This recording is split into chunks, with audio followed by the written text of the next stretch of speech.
Hello বন্ধুরা, কেমন আছো সবাই? আশা করি আছো অনেক ভালো, আর আমিও খুব ভালো আছি। তো সকাল সকাল উঠে আজকের প্ল্যান হচ্ছে বিয়ে বাড়িতে যাব।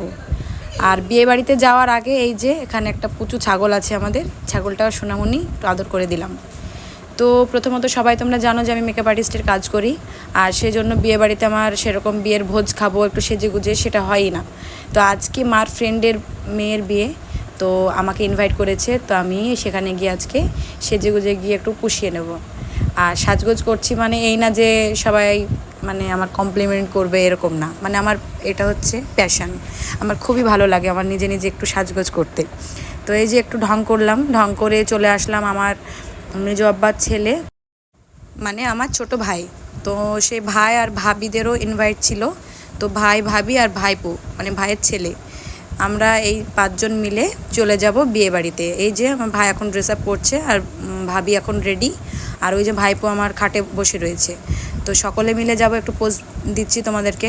এই যে এখন আর আমার গিফট আমার হাতে, আর এই যে আমার ভাই, আমরা 5 জন মিলে এখন রওনা দেবো। আর ওখানে মা দাঁড়িয়ে আমার বাবু সোনাকে নিয়ে যাব, ভোজ খেয়েই চলে আসবো, এটাই আমাদের প্ল্যান। তো এখন আমি একদম রেডি, দেখতেই পাচ্ছ একটা দাবাং লুক নিয়ে আমি একদম সোয়াগ দিয়ে চলে যাচ্ছি। তো বাই, চলো। আর বাবার বাড়িতে আছি এখন, ফুল এনজয় করে নেব। কেন বলো তো, শ্বশুরবাড়িতে সব জায়গায় মানে আমার যাওয়া হয় না, মানে ইচ্ছে করে না। শ্বশুরবাড়িতে একবার ঢুকলে আর কোথাও যাই। আমার শাশুড়ি মা খুবই ভালো, শাশুড়ি মা বলে যে এখানে ওখানে চলো, কিন্তু আমার যাওয়াই হয় না খুব একটা। আর এখন মায়ের বাড়িতে আছি, এখন বেরিয়ে নিই, ওখানে গেলে আর সেরকম আমার ইচ্ছে করে না। তো এই যে চলে এসেছি তোমাদের সঙ্গে বকবক করতে করতে। এখন কেশরীতলা বলে এই জায়গাটার নাম। তো কে কে চেনো অবশ্যই জানাবে কমেন্টে। আর দেখো কত সুন্দর ডেকোরেট করেছে। এখন বড়লোকই বলো আর গরিবই বলো, সকলেই কিন্তু ধুমধাম করে বিয়ে করছে, মানে আমি বাদে। আমার সময় মানে আমার তো 8 বছর হয়ে গেল বিয়ে হওয়া, আমার সময় এগুলো ছিলই না। আর সেরকম করে আমাদের অত মানে এত সুন্দর করে তখন ডেকোরেশন করতো না। তাই সকলের বিয়ে খেয়ে আমি এখন পুষিয়ে নিচ্ছি। তো দেখো কত সুন্দর করে সাজিয়েছে, মাশাআল্লাহ অনেক সুন্দর লাগছে। আর এরকম করে সাজিয়েছে, তাই আমি ওই ফটোগ্রাফার ভাইকে বললাম একটু ছবি তুলে দিতে, কটা ছবিও আমি তুলে নিয়েছি।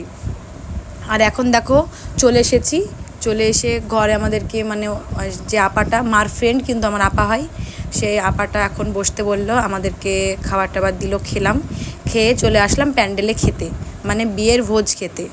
বিয়ের ভোজ দেখো এখন এখানে স্যালাড দিয়ে দিয়েছে। আর আমার মানে পার্সোনালি অত পছন্দ না যে বিয়েতে কে কী খেতে দিল, তাই তোমাদেরকে আর বিয়ের ভোজ দেখালাম না।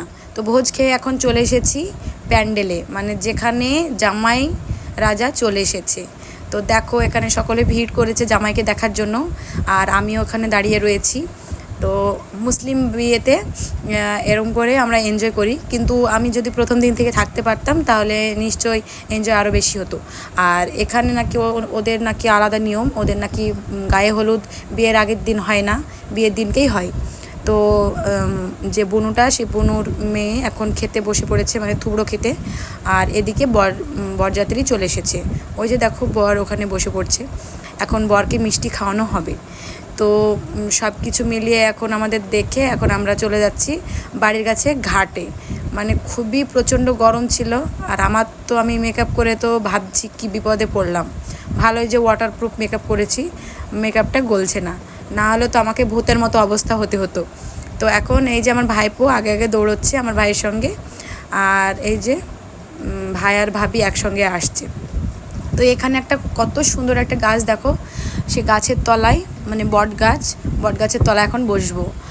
এখানে এত সুন্দর ঠান্ডা, তো কি বলবো, বট গাছ না সরি, এটা হচ্ছে পাকুড় গাছ, এখন দেখছি এডিট করার সময়। আর এখানে ভাই একটু তোমাদেরকে নদীটা দেখিয়ে দিচ্ছে। আর বড় ভাই এখন আমাদের জন্য আইসক্রিম নিয়ে আসতে গেল। তো আইসক্রিম খেয়ে আমরা এখানে একটু ঠান্ডা হয়ে, মানে এত সুন্দর ঠান্ডা তো কি বলবো। তো আবার চলে আসলাম ওদের বাড়িতে, কারণ আমার বাবু সোনাকে আমি বাড়িতে রেখে এসেছি, সেজন্য বেশিক্ষণ থাকা হবেই না। তো এখন আমরা চলে যাচ্ছি সকলকে বিদায় দিতে। তো আপাকে বললাম, আপা বলল থেকে যেতে, কিন্তু বাবুর জন্য আমি থাকতেই পারবো না। তো আপা বললো আবার আসতে। তো সকলকে বিদায় দিয়ে এখন আমরা চলে যাচ্ছি বাড়ি।